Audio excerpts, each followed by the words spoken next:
नमस्ते। नमस्ते भाई।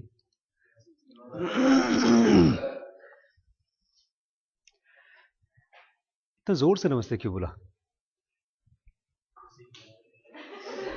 खुशी के मारे नहीं बोला।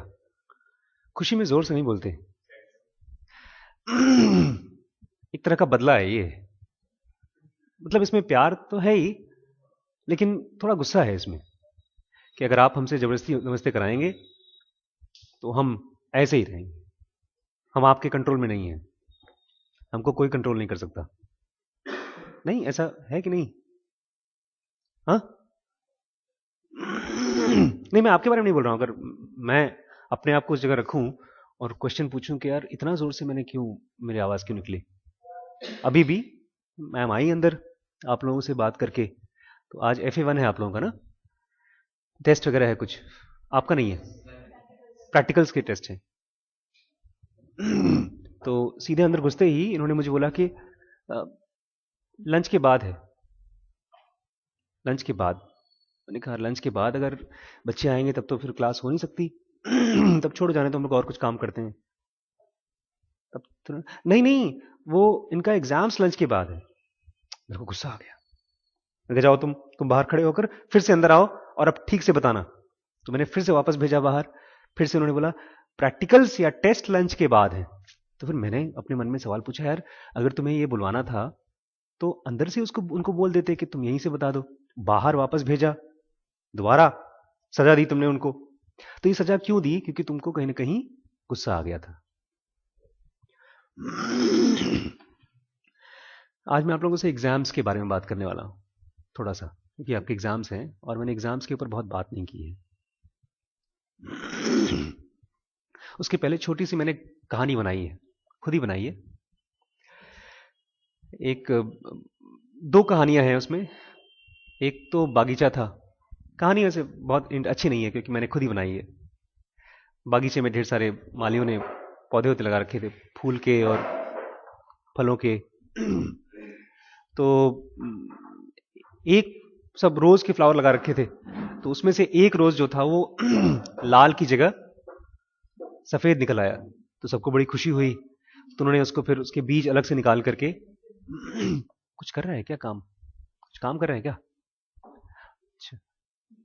तो एक जो सफेद गुलाब था वो उन्होंने, उसको अच्छा लगा तो उन्होंने उसकी बीज निकाल करके औरों को डिस्ट्रीब्यूट किया। तो देखा तो उसकी सफेद लगे, लेकिन फिर वो जल्दी मुरझा जाते थे। तो उन्होंने उसके ऊपर रिसर्च करना शुरू कर दिया। और बाकी जो लाल फूल थे वो सब अच्छे से चल रहे थे। तो फिर उनको लगा शायद ये बीमार है, कुछ कुछ खराबी है। बाद में जेनेटिकली काफी सालों बाद पता चला कि नहीं नहीं, वो जो है वो उसका अलग प्रजाति थी।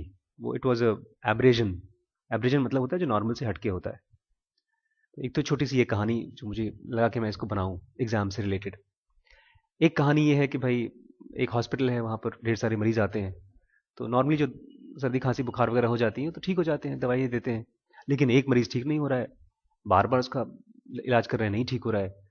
फिर उसको जांच कराई गई, उसकी ब्लड टेस्ट हुई, उसकी एक्सरे हुआ, अल्ट्रासाउंड हुआ, उसमें भी ठीक नहीं हो रहा है। तो उसको फिर और गहरी टेस्ट हुई, बायोप्सी वगैरह हुई। बायोप्सी मतलब इंजेक्शन से आपके पेट में से निकालते हैं टिश्यूज, उसको पेट में कहीं दर्द होता था, तो उससे भी नहीं पता चला।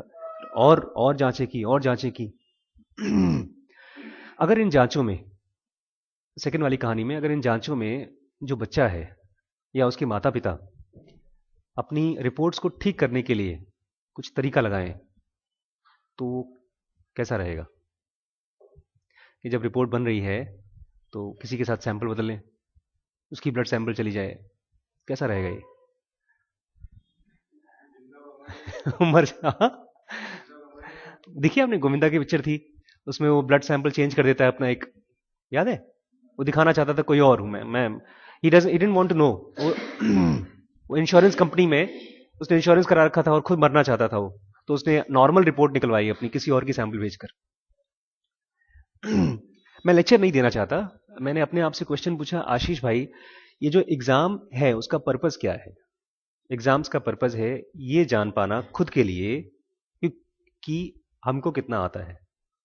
लेकिन धीमे धीमे ये ऐसा ही है जैसे कि डॉक्टर मालूम करे मरीज को कितना, कितनी बीमारी है और कितनी उसको हेल्प की जरूरत है। लेकिन धीमे धीमे काफी सालों से 25, 30, 35, 40, 50, 100, 200 सालों से, बल्कि 300 सालों से। 300 साल पहले ऐसे एग्जाम्स नहीं हुआ करते थे हमारे यहाँ इंडिया में। जो स्कूलिंग सिस्टम थी 300 साल पहले, पता है किसने चालू की? 100, 200, बल्कि इंडिया में तो 300 साल पहले धीमे धीमे चालू की गई। एक वायसरॉय आए थे इंडिया में, उन्होंने पूरी इंडिया घूमी और उन्होंने चिट्ठी लिखी ब्रिटिशर्स को, अपने अपने बॉसेस को, विक्टोरियंस को, कि यहाँ का एजुकेशन सिस्टम बहुत ही स्ट्रांग है। मैं करीब 50-60 हजार किलोमीटर ट्रैवल कर चुका हूँ पूरे कंट्री में, एक भी चोर नहीं मिला मुझे, एक भी अनएम्प्लॉयड बंदा नहीं मिला, और एक भी अनटैलेंटेड बंदा नहीं मिला। सब कोई ना कोई काम कर रहे हैं। नाई का बेटा नाई, किसान का बेटा किसान, लोहार का बेटा लोहार। तो एजुकेशन सिस्टम जो पहले थी, देयर वाज लाइक, जिस बंदे को जो चीज सीखना है गुरुजी के पास जाके रहने लगा, परमिशन ले ली, गुरुजी के पास अगर जगह है तो लोग रहना शुरू कर दिए। टैलेंट है तो गुरुजी उसको एक्सेप्ट कर लेते थे, नहीं तो टेस्ट टेस्ट लेते थे। नहीं, कहानियां है ना पुराने जमाने में टेस्ट लेते थे पहले, कि जाओ तुम, अर्जुन को टेस्ट लिया, खैर अर्जुन, हाँ हाँ। लेकिन फिर धीमे धीमे जब विक्टोरियंस आए, विक्टोरियंस मतलब अंग्रेज आए, तो उनको लगा पहले हमको टैलेंटेड बंदे नहीं चाहिए, हमको स्किल्ड बंदे नहीं चाहिए, हमको चाहिए ऐसा बंदा जिसको 3 चीजें आती हों। अरिथमेटिक, गणित, क्योंकि उनको पैसा कमाना था, और हैंडराइटिंग अच्छी होनी चाहिए, क्योंकि चिट्ठियां ढेर सारी लिखनी थी, और साफ सुथरे नहीं लिखेंगे तो लोग ट्रांसफर नहीं होगा। और तीसरी चीज थी कि ये बहुत हाईली डिसिप्लिन्ड हो। मतलब अगर तुम्हें बोल दिया गया कि तुम्हें खून करना है किसी का, गोली मारनी है किसी को, तो तुम्हें मारनी है, चाहे तुम्हें लगे गलत है तब भी। जो पुराने जमाने में था, वो पाठशाला वगैरह में बच्चों का कॉन्शियसनेस, उसकी चेतना को जगाते थे हम लोग, कि तुम्हें जो सही लगे वो करो। लेकिन जो विक्टोरियंस ने उसको रिप्लेस कर दिया कि नहीं, जो बॉस बोल रहा है, जो सही बोला जा रहा है उसको करो। जिस बंदे ने वो एटम बॉम्ब फेंका था ना नागासाकी हिरोशिमा पे, he said I felt like committing suicide after that, and it seem, वो सुनने में भी मैंने पढ़ा है कि उसने सुसाइड कर लिया था बाद में।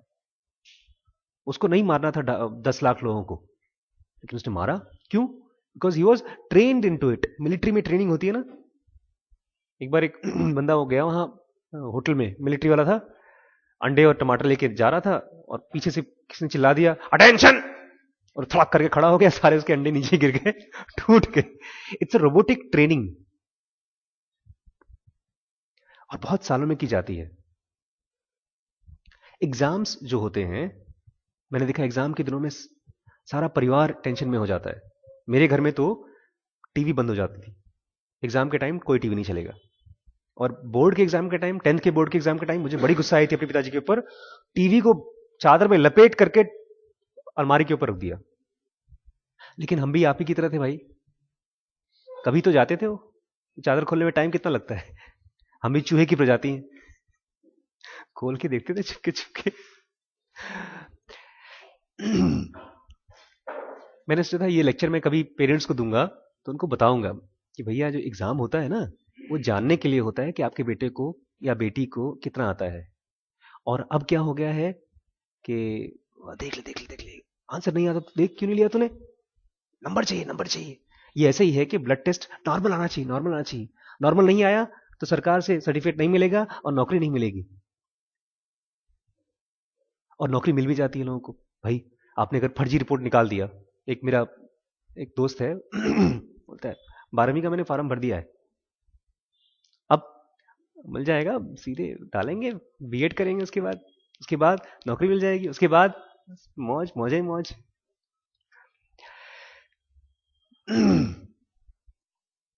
एग्जाम्स में अगर अच्छा आपको परफॉर्म करना है तो एक बड़ी इंपॉर्टेंट चीज आपको याद रखनी है कि एग्जाम्स के टाइम आपको रिलैक्स्ड रहना है। सर वो कैसे रहेंगे? एग्जाम्स अपने आप में डरावनी चीज है। माँ बाप तो नहीं मानेंगे, वो लोग बूढ़े हो चुके हैं। हम लोगों को खुद को बताना पड़ेगा कि बॉस ये टेंशन का टाइम है, ये परेशानी का टाइम है, और इस समय अगर मैं रिलैक्स्ड रहूंगा तो हो सकता है जो चीजें मैं पढ़ूं याद आ जाए, हाथ कम कांपे। तो 2-3 चीजें आप करेंगे जो अच्छे बच्चे करते हैं पढ़ने वाले। एग्जाम्स के समय 12 बजे के बाद नहीं जगें, पूरी 4-5 घंटे की नींद लें प्रॉपर। नंबर 1। नंबर 2, रात के समय खाना कम खाएं। नंबर 3, एग्जाम्स के टाइम एक दूसरे से बिल्कुल ना पूछें तेरा कितना हो गया, तेरा कितना हो गया। मैं सेकेंड ईयर एमबीबीएस में केवल इसलिए फेल हो गया था क्योंकि मैंने अपने दोस्तों को अपने घर पे बुलाया था और हम सब साथ में पढ़ाई कर रहे थे। देखिए होता क्या है, जब आप पढ़ाई कर रहे होते हैं उस समय आपके ब्रेन में कुछ केमिकल्स रिलीज होती है। अगर फ्लो में चल रही पढ़ाई, जैसे मैं आपसे बात कर रहा हूं तो एक फ्लो है, तो कोई दिक्कत नहीं है। लेकिन अचानक से कोई आ जाए यहां पर और मुझे बता दे कि आपके घर में आग लग गई है, तो फ्लो टूट जाएगा। क्यों? क्योंकि उस फ्लो में कोई और फ्लो चालू हो गया, एक फियर का या एक चिंता का फ्लो आ गया। तो मैं कितना भी कोशिश करूं, उसमें एक खास ऑर्गन है हाइपोथैलेमस, उसमें फाइट या तो फ्लाइट रिस्पॉन्स है। फाइट फ्लाइट मतलब जब आप डरते हैं, एनिमल्स के अंदर होती है, हमारे अंदर भी होती है, जब आप डरते हैं तो उसमें और कुछ चीज नहीं दिखाई देता, पहले अपने आप को बचाओ, वो रिस्पॉन्स होता है। और वही रिस्पॉन्स आ जाता है जब आप एग्जाम्स फेस कर रहे होते हैं कि इस समय अपनी जान बचानी है, इस समय कुछ भी करके इस आंसर को लिखना है, क्योंकि इसी पे मेरी जिंदगी डिपेंड करती है। जैसे अभी, और ये खाली आप नहीं करते, टीचर्स, प्रिंसिपल्स, पेरेंट्स सब मिलके आपको फील कराते हैं कि अगर एग्जाम में फेल हो गए तो आपकी जिंदगी खत्म। नहीं, एग्जाम में फेल होने से आपकी जिंदगी खत्म होती है, लेकिन उसका कारण ये नहीं कि आपको एग्जाम में नंबर कम आए हैं। उसका कारण ये है क्योंकि बेसिकली आपको लाइफ का और पढ़ाई लिखाई का बहुत महत्व नहीं पता। और वो जनरल है, जनरल हम लोगों को नहीं समझ में आता पढ़ाई लिखाई क्यों करते हैं हम। जनरली हमको पता नहीं फिजिक्स क्यों पढ़ा रहे हैं, ट्रिग्नोमेट्री क्यों पढ़ा रहे हैं, हाइपोटेन्यूस और बेस ये पढ़ लेंगे। एक बार मैंने अपने प्रोफेसर से बोला, हम लोग पढ़ा रहे थे प्रोफेसर 12th में 11th में थे, करुणाकरण सर, तो हम लोग अपना बतिया रहे थे बगल में, कुछ कुछ भाई मजाक मस्ती चल रही थी। बोलते हैं आशीष, कहाँ सर? यहाँ यहाँ। कहाँ सर? ये ट्रिग्नोमेट्री चल रही है ना। मैंने कहा सर कोई दिक्कत नहीं बेटा, रोटी नहीं बनती इससे, कोई नौकरी नहीं लगती, सब्जी भी नहीं बनती, इससे हवाई जहाज हवा में जाते हैं, रॉकेट ऊपर लॉन्च होते हैं, तुम्हारे किस काम का? तुमको तो वो सब करना नहीं है, तुमको तो रोटी खानी है, वही गवर्नमेंट जॉब करनी है, पैसा कमाना है, घर पे जाके सोना है, वही टीवी सीरियल देखना है तुम्हें। जाओ बेटा जाओ, तुम्हारे किसी काम का नहीं। इतनी जोर से गुस्सा आई थी मुझे सबके सामने, भाई बेइज्जती कर दी। बट उस बंदे को भी पता नहीं कि जिस समय मेरी बेइज्जती कर रहा है, मेरा कंसंट्रेशन नहीं बनने वाला है आधे घंटे के लिए। आधे घंटे के लिए मेरे मन में क्या चलेगा? फ्लाइट या फाइट रिस्पॉन्स, कि जो मेरे दोस्त हैं उन्होंने मेरे बारे में क्या सोच रहे होंगे, मेरी बेइज्जती कितनी हो रही। उस समय मेरे दिमाग में वही चल रहा होगा। एग्जाम्स को आप वैसे ही ट्रीट करने की कोशिश करिए जैसे आम दिन है। लेकिन सर आपके आम दिन भी बहुत ज्यादा ही आम है। वो हमारे आम दिन कैसे होते हैं? हमको टीवी सीरियल देखना ही देखना है, कोई ना कोई एक आध, क्योंकि थक जाते हैं। हमारे आम दिन ऐसे हैं कि एसएमएस तो करना ही है। चार कितने होते हैं? 26 रुपए के 500 महीने के क्या पैकेज आता है आजकल एयरटेल में? डोकोमो में कितना है? 45 में 500 है। यूज तो करना ही करना है। 45 में 500 ने यूज किया तो 45 रुपए बर्बाद हो गया ना, इसलिए करना है। कितने लोग खत्म कर पाते हैं अपने 500? आप कर पाते हैं अपने 500 एसएमएस पूरे महीने के? आप लेते नहीं, मोबाइल नहीं आपके पास? अरे यार क्या जिंदगी पाई है तुमने, मोबाइल ही नहीं रखा है। आपकी शुभी नहीं होता पूरा? मोबाइल है तेरे पास? क्या बोल रहे हैं? एक पंडित जी थे, नाव पे जा रहे थे, तो नाव वाले से पूछा कि भाई कभी गीता पढ़ी है? तो उसने कहा ना वाले ने, भैया हमने ना पढ़ी गीता फीता। तो तेरी जिंदगी बर्बाद, आधी जिंदगी तेरी ऐसी बर्बाद कर दी। फिर पूछा और रामायण कभी देखा है? तो रामायण फमायण हम क्या जाने, हम तो अनपढ़ गंवार। तो तेरी तो पूरी जिंदगी बर्बाद। तब तक से बारिश होने लगी, नाव डूबने लगी। तो बोले पंडित जी तैरा आवत है?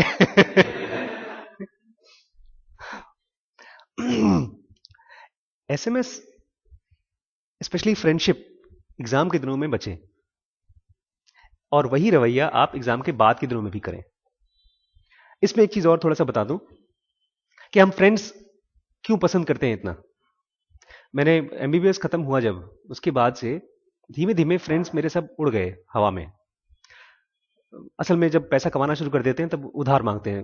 कुछ ऐसे दोस्त हो जो आपसे उधार उधार मांगते हैं, और अगर उधार नहीं देंगे तो फिर राम राम हो जाती है। जब तक स्कूल में है तब तक तो उधार हम दे देते हैं। क्यों? पापा के पैसे हैं। बड़े दर्द भी होता है, अच्छा तुम कैसे स्वार्थी हो पापा, एक चॉकलेट मैंने अपने दोस्त को दे दिया तो आपको क्या खराब लग रहा है। लेकिन जब मेरे दोस्त ने मुझसे पैसे मांगे उधार, मैंने कहा देख भाई नहीं, मैं बताता हूँ मेरे साथ क्या हुआ। उधार मांगा तो पहला दोस्त मेरा खत्म। अब पिछले 6 महीने से उसने मुझे कभी कांटेक्ट नहीं किया। तो बोला ये आशीष, वो है ना टबाथा स्टिथ, हम लोगों की फ्रेंड थी यूक्रेन में, शी नीड्स अर्जेंटली 50,000 रुपीज। मैंने कहा भाई, she wants to fill up her fees, she doesn't have money and father is very sick and उसको पैसा चाहिए फीस के लिए अभी। 50,000 रुपए? कहा हाँ है। तो मेरे पास कुछ पैसे थे, मेरे पास करीब $500 थे मेरे पास। $500 मतलब 30,000 रुपए। मैंने कहा मेरे पास तो खाली $500 है यार। तो उसने कहा अभी दे दो, मैं आप 1 महीने बाद जब वापस आएगा तो दे देंगे। दे दिया उसको। फीस का मामला है, साल खराब हो जाएगा। फिर शाम को एक और डॉक्टर साहब आए मेरे पास, डॉक्टर संजीव। बोलते हैं डॉक्टर साहब बच बचा के रहिएगा यहाँ पे। मैंने कहा क्यों? वो एक लड़की है, वो सबसे पैसा मांग रही है फीस के नाम पे, और 5 लोगों ने तो उसको पैसा दे दिया है। हमसे भी मांगा था, हमने तो नहीं दिया। मैंने कहा और कौन कौन ने दिया? तो पता चला 4-5 लोगों से मालूम किया तो 4-5 लोगों ने उसको $500 दे चुके हैं। शाम को उसको मैंने, और वो मुझसे नहीं मांगा था, उसने किसी और के जरिए मुझसे मंगवाया था। मैंने उसको फिर शाम को फोन किया, मैंने कहा यार अजिन, वो पैसे यार मुझे अर्जेंटली चाहिए, पेट में दर्द हो रहा है, बीमार हो गया हूँ, कुछ ऐसे बहाना बनाया मैंने। उसने कहा अभी चाहिए? मैंने कहा दिया, दे दिया उसको। बोलता अभी दिया नहीं, देना है। मैंने कहा फिर वापस कर दे भाई। उसके बाद से मैंने राम राम कर लिया उससे। सर उसका क्या हुआ? फीस जमा हुई उसकी? पता नहीं उसका क्या हुआ। उसकी शादी हो चुकी है, उसकी बच्ची है, और वो नौकरी भी कर रही है। पता नहीं कैसे किया उसने।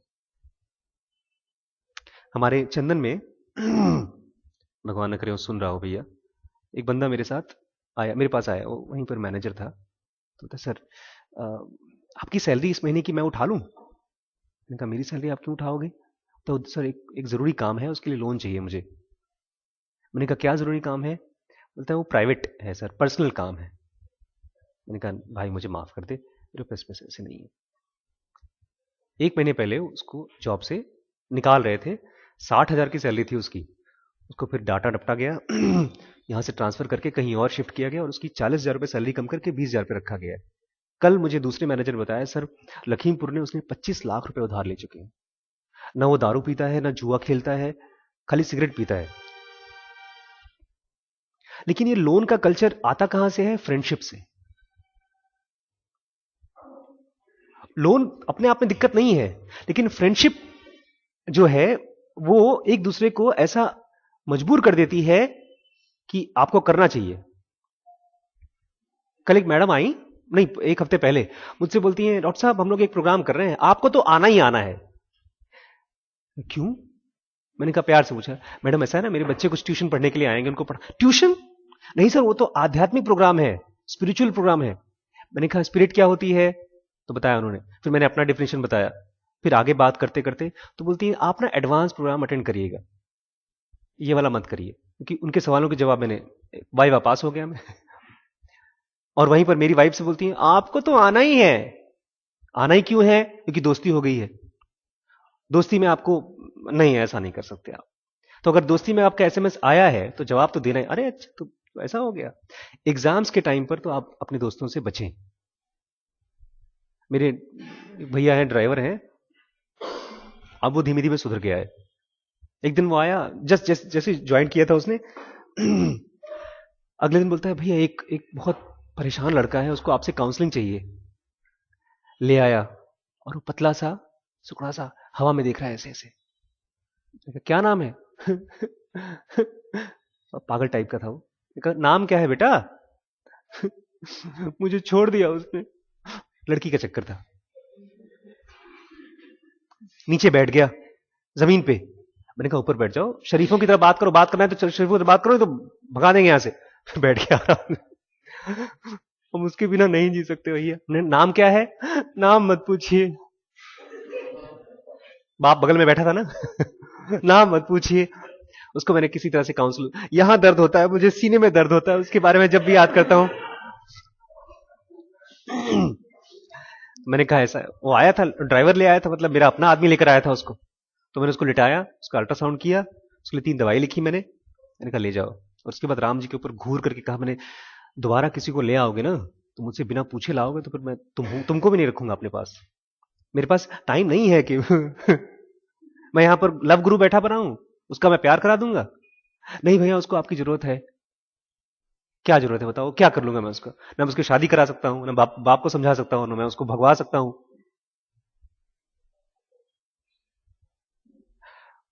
तो अब वो धीमे धीमे, एक दिन और फोन किया उसने, नहीं मुझे भैया एक मेरा दोस्त है ना, उसको मेरी बहुत जरूरत है। मैंने कहा ऑफिस टाइम का था, 2 घंटे, 9 से लेकर 11 तक, 9 से नहीं, 9 से 10 तक खाली एक काम है, जरूरी काम करके आ जाऊंगा। अब काम क्या है? यहाँ अर्बन कोऑपरेटिव बैंक का फीता काटा जा रहा है, तो उसमें बुलाया है दोस्त को, और दोस्त ने कहा है तू नहीं चलेगा तो मैं भी नहीं जाऊंगा। मैंने कहा ठीक है जाओ। 9 से 10 ना, कहा। फिर 10 बजे उसने मुझे फोन किया, भैया अभी तक जनरल मैनेजर आए नहीं है, थोड़ा लेट हो जाएगा। हमने कहा ठीक है। फिर आए हैं महाराज, बाइक ले गए थे मेरी। तो मैंने उसको फोन किया, बेटा बाइक दे जाओ, तुम पैदल चले जाओ। फिर वो आया बाइक दे के। फिर शाम को मैंने कहा तुम घर जाओ बेटा, कल बात करेंगे तुमसे। उसको अंदाजा हो गया। तो अगले दिन आके बोलता है, अब हम इन सारे दोस्तों के साथ रहेंगे ही नहीं। कुछ बातचीत हमने नहीं की, बट धीमे धीमे उसको मालूम होने लगा है कि दोस्त असल में टाइम पास हैं। और अगर आप अपनी लाइफ में कुछ मीनिंगफुल करना चाहते हैं, कुछ गहरा या लंबा करना चाहते हैं, तो दोस्त आपके लिए एक तरह से कंट्रोलिंग सिस्टम है। बेटा हम तुम्हें आगे नहीं बढ़ने देंगे। वो नहीं चाहते, वो चाहते हैं कि आप आगे बढ़े, लेकिन ग्रुप में आगे बढ़ेंगे। लेकिन ग्रुप में कोई चीज दुनिया में आगे बढ़ती नहीं है। मैं चाहूंगी दीदी और तीनों मिलकर के हम महान बने, तीनों को नोबेल प्राइज मिले। 3 किताब आई, एक किताब इनको दिया, एक किताब इनको दिया, एक किताब मुझे दिया। मैं तो अपनी किताब खत्म कर दिया, इनको किताब दिया नहीं पढ़ रही, इनको किताब दिया नहीं पढ़ रही, तो हम बैठा के पढ़ाएं। अब हम उतनी देर में हम दूसरी किताब पढ़ लेंगे, फिर तीसरी किताब पढ़ लेंगे। अगर आपके अंदर काबिलियत है किताब पढ़ने की, तो आपके दोस्त आपको बोलेंगे बेटा पहले मुझे पढ़ा दे, उसके बाद तो पढ़ना। तो एग्जाम्स में अगर आपको, ये बहुत इंपॉर्टेंट पॉइंट है, इसलिए मैंने बहुत जोर दिया इस पर, कि किससे बचना है आपको? दोस्तों से। तो दोस्त बनाते क्यों हम लोग? डोपामिन के लिए। दोस्त पता है क्या है? डी फॉर दोस्त, डी फॉर डोपामिन। बड़ी अच्छी दवाई होती है ये, दिमाग में निकलती है। जब कोई प्यार से ऐसा देखता है ना, दिमाग में डोपामिन का रिलीज होता है।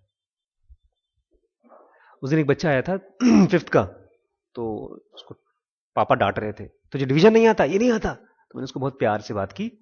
तो उसके जब प्यार से बात किया तो मुस्कुराने लगा। मुस्कुराया क्यों? क्योंकि यहां पर क्या निकला? डोपामिन। डोपामिन प्लेजर रिलीज करता है। प्लेजर का एक तरह का हार्मोन है। हार्मोन्स पता है क्या होते हैं?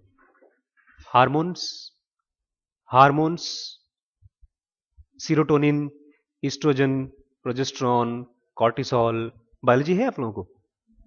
मैथ्स है, तब झंझट ही खत्म। छोड़ी जाने दीजिए, बात करें इसके बारे में कुछ। हार्मोन्स ऐसी चीज है, अगर वो हमारी बॉडी में घुस गई तो आप कुछ नहीं कर सकते। फिर आप गधे घोड़े की तरह बिहेव करेंगे। घोड़े होते हैं ना ऐसे, जब घोड़ों को प्रोजनी बढ़ानी होती है, जब घोड़ों को घोड़ियों के साथ रखा जाता है, तो उनको स्पेशल हार्मोन्स दिए जाते हैं ताकि सीरम लेवल बढ़ जाए, ब्लड प्रेशर बढ़ जाए, और वो he should be more into producing more babies. ऐसे ही जब आपको कोई दोस्त बात करता है, बाप ने एसएमएस किया तो बोलेंगे शाम को रिप्लाई करेंगे, अभी कर देंगे तो उसको लगेगा फ्री बैठे हैं, खाली नहीं बैठे हैं। लेकिन अगर दोस्त रिप्लाई करता है तो लगता है नहीं नहीं यार, उसको उसको जरूरत है मेरी, मेरे बिना मर जाएगा वो। नहीं नहीं, वो दोस्त की दिक्कत नहीं है। वो दिक्कत क्या है? किस चीज की दिक्कत है? खोपड़ी के अंदर क्या निकल रहा है? हाँ, वो जब दम मारो दम करते हैं ना हम लोग, तो क्या निकलता है?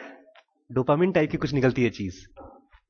जब आप आइसक्रीम खाते हैं, आइसक्रीम खाते खाते और खाते हैं और खाते हैं, तो होता क्या है? आइसक्रीम तो बॉडी के लिए नुकसान करती है, लेकिन उससे जीभ में कुछ टच होता है, और जीभ में से यहां पर कुछ टच होता है, और दिमाग में क्या निकलता है?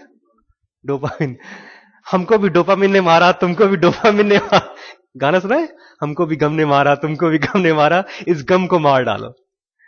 तो basically friends are not friends. देखेंगे, अगर आपका फ्रेंड आपकी गर्लफ्रेंड से प्यार से बात करना शुरू कर देगा, तो वही उल्टा हो जाता है, फिर वो दूसरे हार्मोन्स रिलीज करता है। एक चिट्ठी दिया एक बच्चे ने आज, उसने कहा है, सर इसको छोड़ूंगा नहीं मैं, उसको बुलवा करके समझा दीजिए, उसके हाथ पैर तोड़ने वाला हूं। कल मुझे बताया उसने। मैंने कहा क्यों? बोलता है मेरी गर्लफ्रेंड से बात करता है वो। मैंने कहा और तुम्हारी गर्लफ्रेंड तुमसे बोली है उसको पीटने के लिए? बोलता है वो तो मुझसे 6 महीने से बात ही नहीं कर रही है। वो है तुम्हारी गर्लफ्रेंड? बोलता है सर, वो ना माने तो क्या हुआ, है तो मेरी गर्लफ्रेंड। तो उसकी गर्लफ्रेंड ना होने के बावजूद भी उसको डोपामिन रिलीज करा रही है, इशारा कर रही है। वो नहीं देख रही, वो भी इशारा है। तो मेरा पॉइंट यहां पर क्या है? If you really want to succeed in life, not just in exams, exams में तो उसका रिजल्ट आएगा, बिकॉज लाइफ अपने आप में एग्जाम है सर। और सबसे बड़ा पता है एग्जाम क्या है? सबसे बड़ा लाइफ में एग्जाम क्या है? कोई गेस करेगा? सबसे बड़ा एग्जाम क्या होता है लाइफ का? मुझे कम से कम 10 लोग जब जवाब देंगे, तब मैं इसके आगे बढ़ूंगा। सबसे जॉब, सक्सेसफुल पर्सन। अब कुछ नया बताइएगा, ये तो पुरानी बात हो गई। शुभी? रेस्पेक्ट हासिल करना समाज में, फेम एंड नेम, तो वही रेस्पेक्ट का ही भाई है वो। और कुछ बताओ भाई। लोगों के साथ एडजस्ट करना, चलो कुछ नई बात आई, वेरी गुड।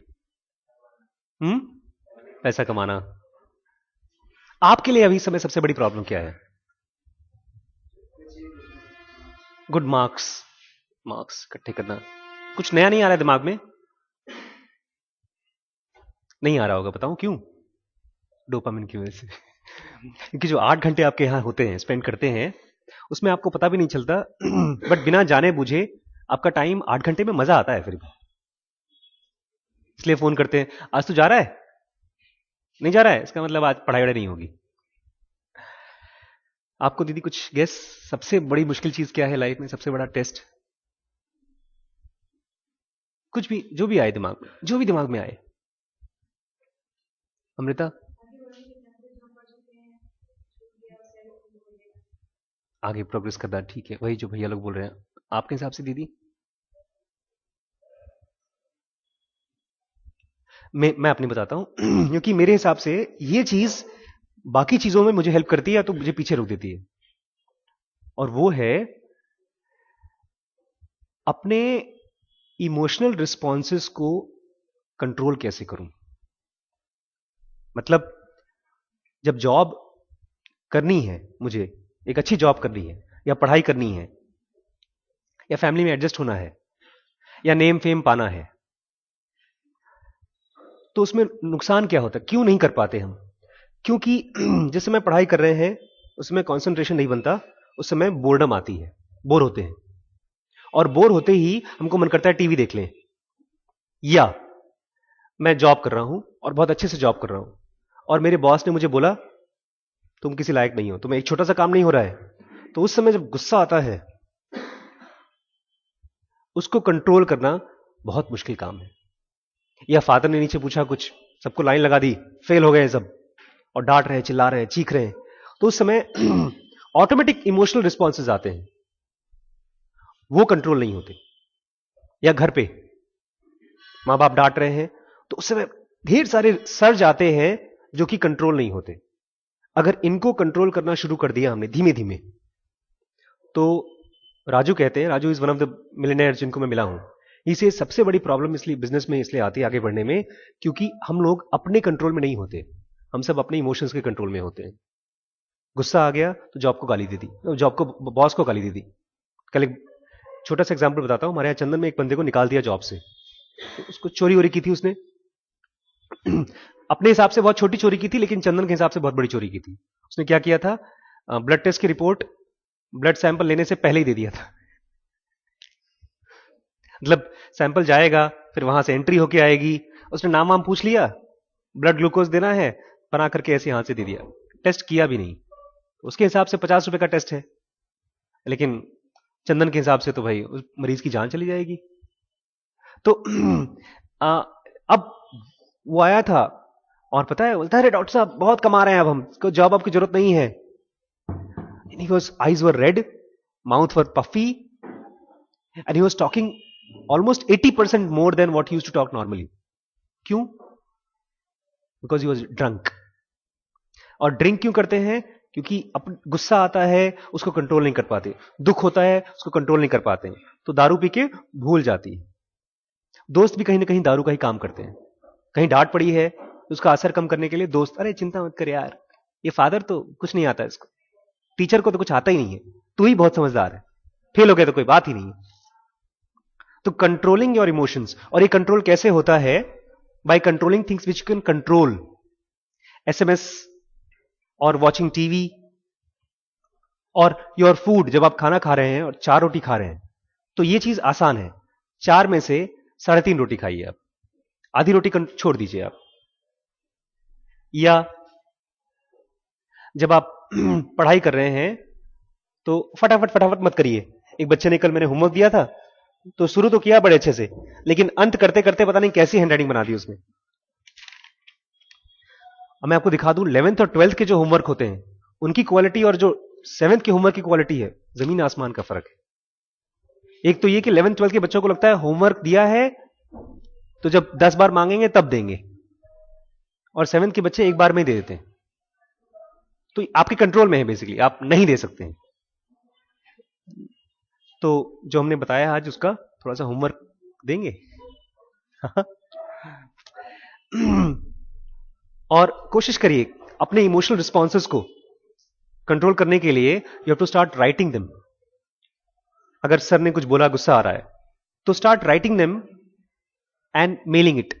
आप अगर मुझे मेल करेंगे तो आपका जो यहां पर गुस्सा था, वो गुस्से की जगह it will transform into a psychological exercise. Psychological exercise बन जाएगा आपका। ये आपको वैसे पता नहीं चलेगा, लेकिन आपका कंसंट्रेशन बढ़ाएगा। ये एक ज़ेन मेडिटेशन टेक्निक है, जहां पे वो बोलते हैं कि जो मार्शल आर्ट्स के बड़े बड़े टीचर्स होते हैं ना, वो सब, ये वो लोग हैं जिन्होंने ब्रूसली जैसे लोगों को ट्रेन किया है मार्शल आर्ट्स के लिए। These are called Zen martial arts gurus. ये लोग मार्शल आर्ट्स सीखते हैं, लेकिन नेम फेम के लिए नहीं, पैसे के लिए नहीं, खुद की लाइफ को और गहरा करने के लिए। ये लोगों ने एक 10 फोटोज बनाई हैं। उसमें दिखाया है कि पहली वाली फोटो में जो ज़ेन मॉन्क है, वो बैल आ रहा है और वो सामने खड़ा है। नहीं सॉरी, पहली वाली फोटो में बैल चला जा चुका है और ये बेचारा ऐसे दुखी बैठा हुआ है। दूसरी में पूंछ पकड़ी है। तीसरी में पीछे का ट्रंक पकड़ा है। चौथी में उसका पेट पकड़ा है। ऐसे करते करते 10 लास्ट में उसने उसकी सींग पकड़ ली है, और उसके बाद सींग से पहले उसको रोक दिया है, और लास्ट में खाली मॉन्क खड़ा है और बैल नहीं है। तो ये कहते हैं शुरुआत में आपके इमोशंस आएंगे, आपको पीट करके हरा करके चले जाएंगे। आप गुस्से में कुछ कर देंगे, मां बाप को उल्टा जवाब दे देंगे, या गुस्से में आप 3 दिन से बात ही नहीं करेंगे, या होमवर्क ही नहीं करेंगे। जो भी आपको गुस्से में रिस्पॉन्स आए, वो आपकी इमोशन आई, आपको हरा करके चली गई। लेकिन जब आप उनको लिखना शुरू करेंगे मतलब जब उसकी पूंछ पकड़ना शुरू करेंगे, आप उसके बारे में देखेंगे, अच्छा मुझे क्या हुआ था, फिर मैंने क्या कहा, फिर मैंने क्यों कहा, मुझे बोलना था कि नहीं बोलना था, अरे यार इसकी जगह ये नहीं, ये बोलते तो ठीक था। तो दिस इज, आप पूंछ पकड़ रहे हैं। एक घटना हो गई, उसकी पूंछ पकड़ रहे हैं आप। फिर जब ऐसा होगा, तो जिस समय आपको इमोशनल रिस्पॉन्स स्ट्रांगली आ रहा है, उस समय भी आप उसको पकड़ पाएंगे। ऐसे गुस्सा आया, फिर ऐसा मेरे साथ होता है आजकल। अगर मेरी लड़ाई हो रही है वाइफ से, तो मेरे दिमाग में चलता है कि यार इस समय मुझे इनको गाली देने का मन कर रहा है, मुझे गुस्सा करने का मन कर रहा है, ऐसा ढेर सारा वो चलता रहता है। और इसी चीज को एक फिल्म में बहुत अच्छे से दिखाया है। मैट्रिक्स देखी आपने? Second matrix. सेकंड में एक होता है नियो और एक होता है एजेंट। एजेंट उसको आता है मारने के लिए, तब तक से एक और एजेंट आता है, फिर एक और एजेंट आता है, ऐसे करीब 30-40 एक ही शक्ल के एजेंट्स आते हैं, और ये उनसे फाइट कर रहा है, फाइट कर रहा है, फाइट कर रहा है, और उनको हरा भी नहीं पा रहा है और हार भी नहीं रहा है। Then he runs off. तो जब आप ऑब्जर्व करते हैं अपने थॉट्स को, एक अच्छा थॉट है, एक खराब थॉट है, एक अच्छा थॉट है, खराब थॉट है, तो ये अपने माइंड में जो फाइट होती है वो आपकी आपके इमोशनल रिस्पॉन्स को के साथ आपका स्ट्रेंथ बढ़ा रही है। You are using it like an exercise करने के लिए, जैसे हम वेट नहीं यूज करते, और फिर जब ये आप कुछ दिन कर लेंगे तो धीमे धीमे गुस्सा या डर आने से पहले ही रुक जाएगा। बट उससे बहुत पहले, एग्जाम्स के पहले क्या कर सकते हैं? Eat less, sleep 10 to 5, sorry 12 से लेकर के 5 तक, इसके बीच में जगिए मत। बहुत है तो शाम सुबह उठ लीजिए, 4 से पहले उठ लीजिए, लेकिन 12 के बाद मत जगिए, बिकॉज उसके बाद खाली आपके फ्रेंड्स याद आएंगे और लगेगा कि बहुत पढ़ लिया, थोड़ा सा टीवी देख लें या कुछ और कर लें, एंटरटेनमेंट कर लें। उसकी खास रीजन है, will discuss it next time, कि 12 के बाद क्यों नहीं जगना चाहिए। तो समरी एग्जाम्स के बारे में क्या बताया मैंने आज?